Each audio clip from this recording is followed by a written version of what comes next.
Oui, pardon. Salut tout le monde, c'est Noukari. Et aujourd'hui, on se retrouve, sur l'épisode 4 de la bêta d'Henri.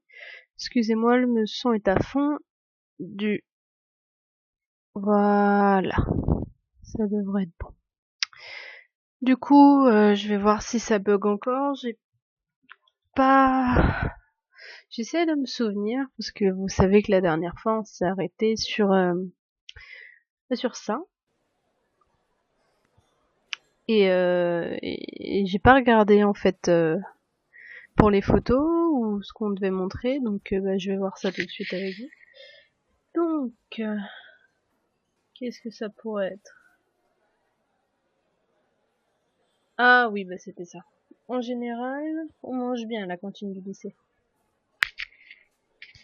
Mais pour Clément, il y a toujours trop de légumes dans son assiette. Ah non, pas encore.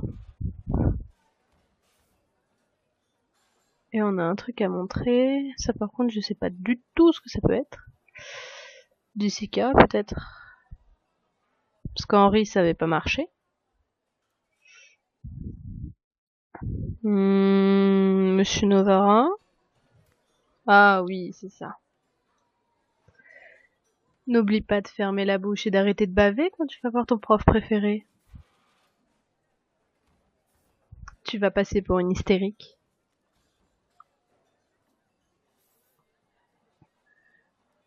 Je veux pas me payer la honte. N'importe quoi. Oh, ça ne sent pas bon, ça. Quoi? La bouffe? Ça, je te le fais pas dire. Mais non, je ne te parle pas de nourriture, estomac sur pattes.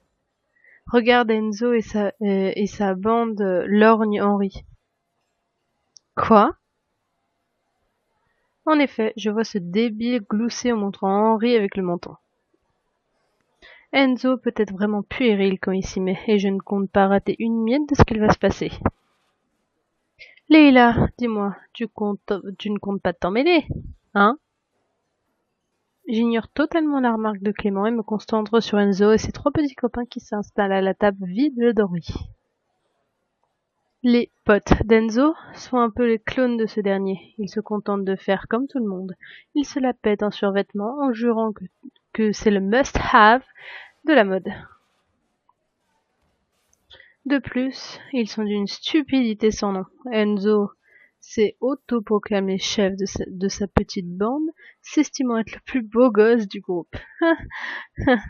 Lol. Oh, gros lol. Yo Henri, ça te dérange pas si je te présente un peu mes potes? Voyons la description d'un beau fond-nez. D'un bon gros beau. Enzo. Il est peut-être beau gosse, mais mon Dieu, comment peut-on être aussi bête comme ses pieds? Il mérite son rang de chef des survettes. Henri lève les yeux de son livre pour répondre. Non.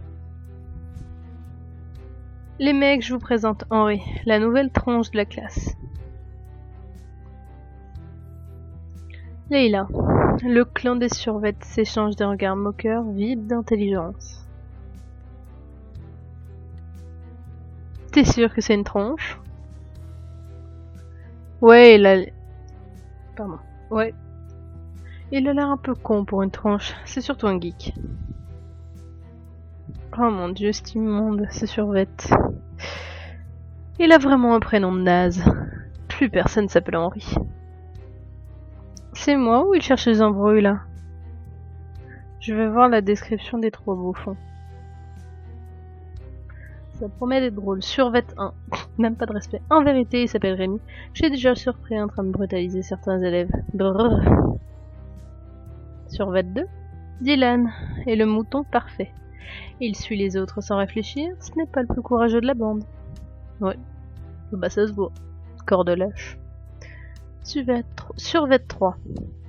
On ne peut pas dire que le cas brille par son intelligence, mais ça n'a pas l'air de le déranger. Ouais. Et tu lis quoi, mon petit? Lol. Henri formule une réponse comme lui seul peut le faire. Un livre. Je me marre intérieurement. C'est fou, c'est tellement plus drôle d'entendre ça quand il répond aux autres plutôt qu'à moi. Non mais c'est quoi comme livre? Henri ne relève pas. De nouveau, Henri ne relève pas de nouveau le nez dans son livre. Il ignore totalement le vomi de mépris qui s'étale autour de lui. Eh, tu nous regardes quand on te parle? Moi je dis pas de respect. Laisse tomber, mec. On est sûrement trop jeune pour lui. Quoi? Je sais de source sûre que ce naze est un redoublant. Oui. Cette affirmation a l'air de surprendre Enzo. Il aurait voulu mettre son souffre-douleur dans une position gênante. Mais Henri l'a coupé dans son élan. Ah ouais. Alors c'est pas du tout une tronche en fait. Ah non, carrément pas. T'en connais beaucoup des tronches qui redoublent, toi. La bande des survêtes éclate de rire gras et forcé. Ils se tapent dans les mains comme s'ils avaient remporté la plus belle des victoires. Mais Henri, toujours imperturbable, continue à lire avec attention. Enzo met sa main sur l'épaule d'Henri pour le forcer à le regarder. Et tu crois que c'est parce que t'es vieux que tu nous ignores, que tu peux nous ignorer? Il veut en venir aux mains. Tu peux pas rester comme ça. Henri finit par lâcher son livre pour regarder Enzo. Hé les gars! Je fonce vers la table. Hé Leïla, salut ma chérie. Toujours folle de mon corps, beauté. Sérieusement, vous avez pas autre chose à faire? Non mais ça va, des stress Wonder Woman. On faisait juste connaissance, hein Henri? Putain, les réponses, frère, c'est ouf. Visiblement, ça n'intéresse pas des masses. Ah ouais? Par contre, toi, tu m'intéresses. Tu sais très bien qu'un jour, nous deux... Ouais, c'est ça. Le temps de me retourner, Henri était déjà parti, sans rien dire. Ok. Ok. Je rejoins mes amis qui n'avaient rien raté de la scène. Clément est en colère. C'est pas vrai, Leïla. C'est vraiment plus fort que toi, hein. J'avais peur qu'ils en viennent aux mains. Ah oui? Et t'aurais fait quoi? Tu te serais dressé entre eux, en mode intouchable, en criant «Non, ne vous tuez pas, la violence c'est mal!» Il gesticule de manière grotesque, essayant sûrement de me mimer, bras tendus sur les côtés, la bouche en cœur. Je ressemble vraiment à ça?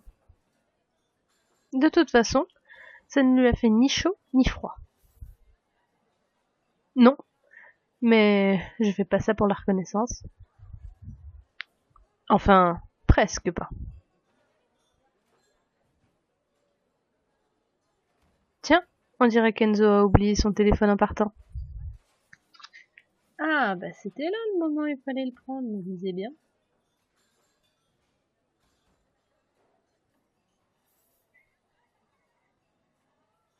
Je ramasse le smartphone pour le regarder de plus près.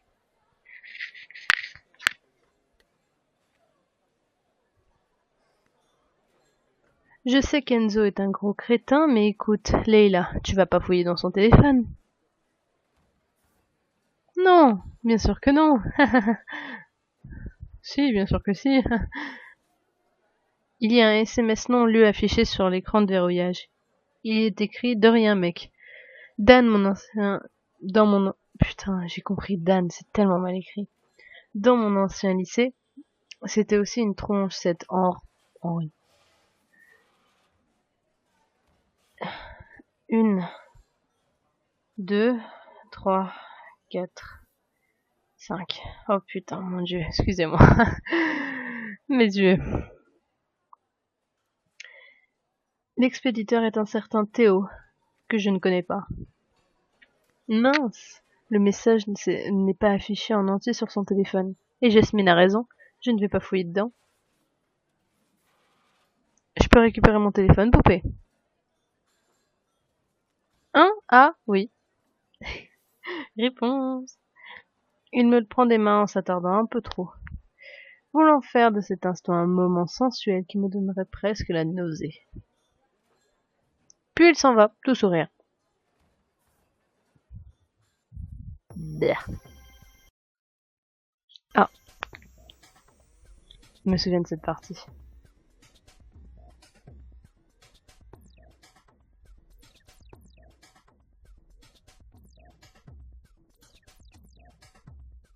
Faut vraiment que t'arrêtes de te mêler des affaires des autres, Leïla. Ça va te retomber dessus un jour ou l'autre. C'est retomber. Et voilà, encore tu changes de sujet. C'est pas ma faute. J'ai les yeux en sang. Ah putain, ouais. Ça pique les yeux. Alors serait le deuxième jour et tu entres déjà en scène ou m'a rapporté tes exploits ce midi?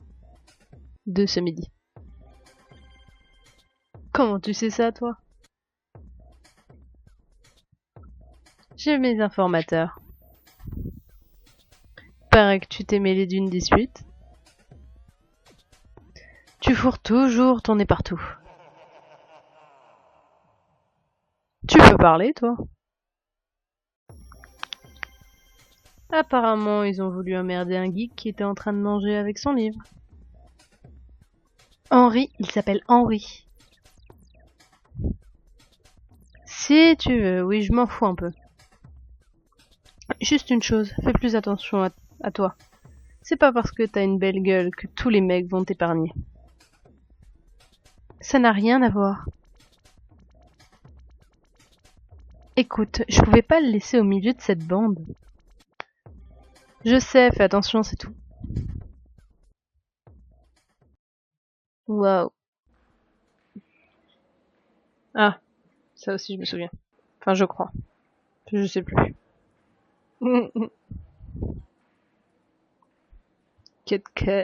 J'adore. Keep calm and play B-Moves games. B-Move games. Oh là là.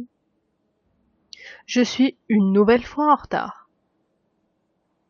Je sais pas comment je fais, je rate toujours mon bus. Bah tu mets du tien, cocotte.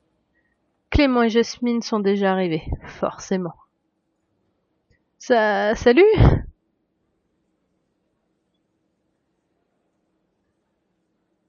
Reprends ta respiration, Leïla, le prof n'est pas encore arrivé. Oui, je vois ça. En tout cas, beau sprint. T'as vu ça? Yeah. J'hésite à dire yiha ou yeah. Ok. Oui, jusqu'au jour où il va t'arriver des bricoles.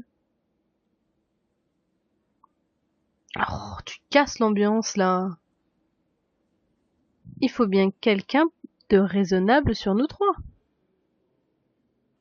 Genre. Ouais, je suis raisonnable, moi, madame.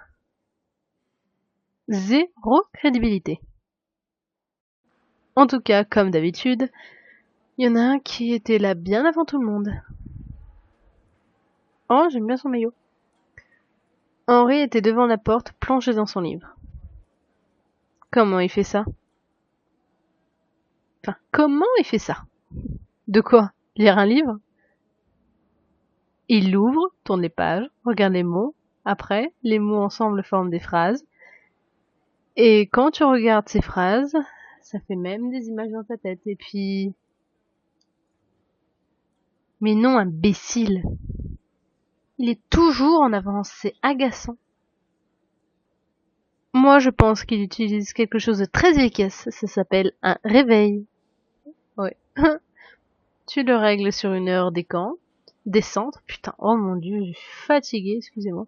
Tu le règles sur une heure descente, genre pas 15 minutes avant le passage de ton bus, je précise. Il doit pas non plus, il doit pas mettre... Oh mon Dieu, excusez-moi. Pauline, Noukari.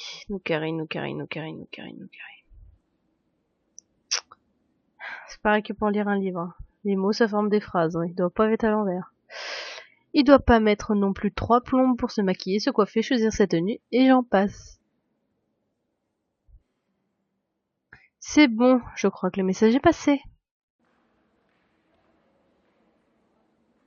Mais je te signale que je mets mon réveil au moins 1 heure en avance. 1h30, moi. Leïla. Mais j'arrive pas à me lever. Je veux dormir. Ah, oui. Ah, c'était trop drôle. Tiens donc. Bonjour, mademoiselle Leïla. Vous avez l'air bien embêtée. Oups. Oh, bonjour, monsieur Novara. Je ne suis pas embêtée, mais je suis face à un grand conflit. Je me demandais comment faisaient les gens pour arriver bien en avance le matin quand il s'agit de commencer très tôt, comme à 8 heures, par exemple. C'est tellement dur. Mademoiselle, comme je vous le répète, il faut être rationnel. Et surtout, essayez de vous coucher plus tôt. Pan. Il ouvre la porte de la classe et tout le monde s'y engouffre.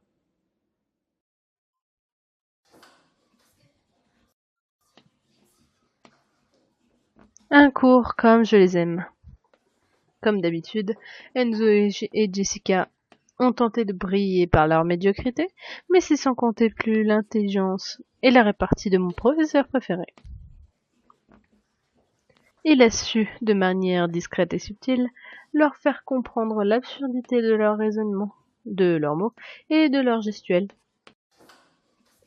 Dommage pour eux, alors qu'ils pensaient se rendre intéressants par leur mépris et médisance. Pour faire rire l'assemblée, M. Novara ne s'est pas laissé faire. Voir leur visage se décomposer face au manque d'arguments est un vrai plaisir. Ah, il est vraiment trop génial ce prof. Professeur. Prof, c'est plus court. Il sait bien remettre les éléments perturbateurs à leur place.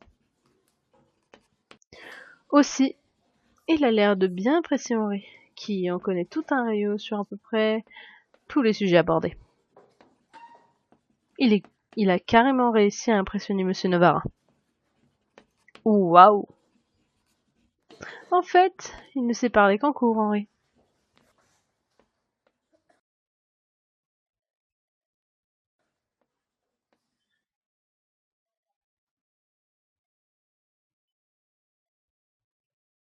Je déteste vraiment les cours en demi-groupe. Je suis séparée de Clément et Jasmine, qui eux ont la chance d'être tous les deux. Bien évidemment, Henri est devant la classe. Cette fois-ci, il n'a pas son livre. Il me regarde arriver sans sourciller. Je lui lance un petit sourire timide. Je suis presque gênée. Faut dire que je sais plus trop sur quel pied danser avec lui. Pour le moment, nous ne sommes que tous les deux, devant la classe. Je me range à côté de lui dans le couloir. Je ne me vois pas m'installer loin de lui à attendre comme s'il sentait les pieds. C'est quoi cette expression? Oups! Pardon. Je sens quelqu'un me pousser violemment en avant. On a une image. Je fais le oups, pardon. À ce moment-là, tout se passe très rapidement. Avant que je ne percute le sol au pied d'Henri, celui-ci me rattrape par le bras et je me retrouve plaquée contre lui. Oh, c'est trop mignon. Je ne t'avais pas vu. Connasse. Jessica est déjà loin, je l'entends ricaner avec ses copines fières de son coup. Ah, c'est les images du trailer. Je reprends rapidement mes esprits, les mains d'Henri me retiennent encore fermement par l'avant-bras. Je suis toujours contre lui. Il y a une troisième. Il y en a deux autres. Ils sont bons d'ailleurs. Quelle remarque pertinente, Leila. Soudain, Henri reprend ses esprits comme si son corps qui m'avait rattrapé avant d'agir, sans l'accord de son cerveau. Il me lâche vivement. Un peu trop à mon goût.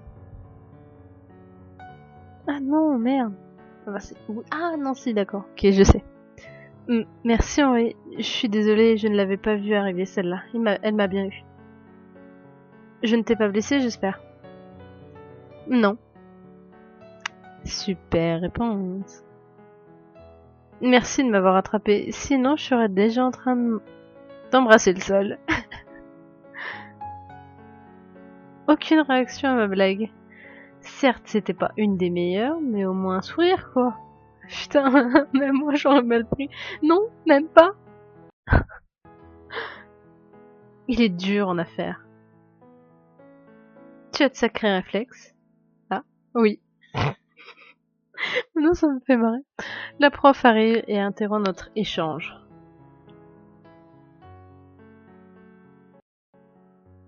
Merde. Pardon, mince. Zut, flûte.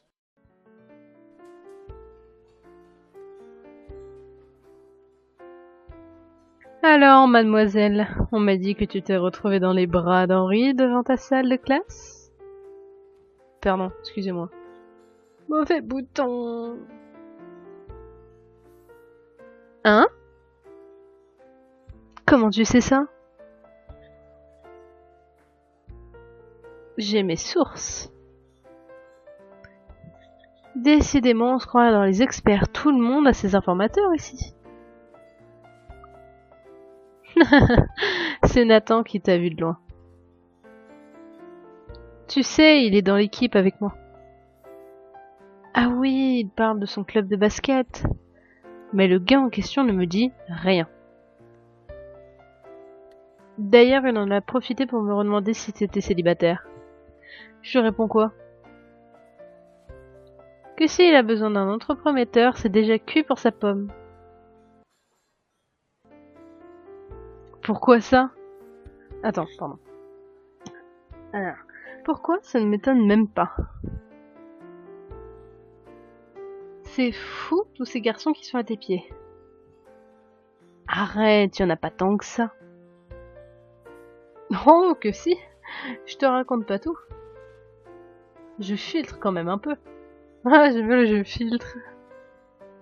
Et aucun d'entre eux ne te plaît? Moi, je vois pas grand monde se bousculer au portillon. Je veux dire que personne ne vient t'aborder? Si, mais ceux qui viennent sont tellement fades. Tu es bien exigeante. Non, même pas. C'est juste qu'ils n'ont rien de transcendant à me raconter. La seule chose qu'ils me disent, c'est que je suis jolie. Et là-dessus, ils ne t'apprennent rien. Exactement. Le narcissisme, son paroxysme. On rit tous les droits de ma grande modestie. Et sinon alors? Pourquoi Nathan t'a vu dans les bras d'Henri? J'étais pas exactement dans ses bras. C'est ça. Développe. Je trouve que ça devient intéressant. Je rougis. Oui, oui, oui, très intéressant. Aucun détail ne lui échappe. J'étais pas très loin de lui quand Jessica, qui passait par là, m'a bousculé violemment pour que je m'éclate la tête par terre. Quoi? Mais c'est hyper dangereux. Elle pense à quoi? À rien, justement. Son cerveau n'est composé que d'air. T'étais pas au courant? Po. Et avant que je ne tombe, Henri m'a rattrapé par le bras. Oh, comme c'est chevaleresque.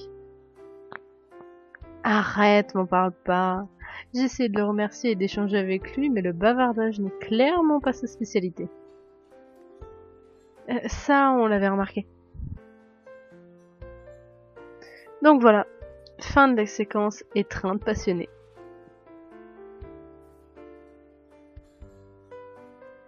Oui, oui, oui. D'accord, d'accord. Bon, de toute façon, ça fait 25 minutes et visiblement, il y a un énième bug. Donc voilà, l'épisode 4 est terminé. Je vais vous le poster normalement dans une petite demi-heure. Et puis voilà, on se retrouve pour l'épisode 5 la prochaine fois. Bisous tout le monde!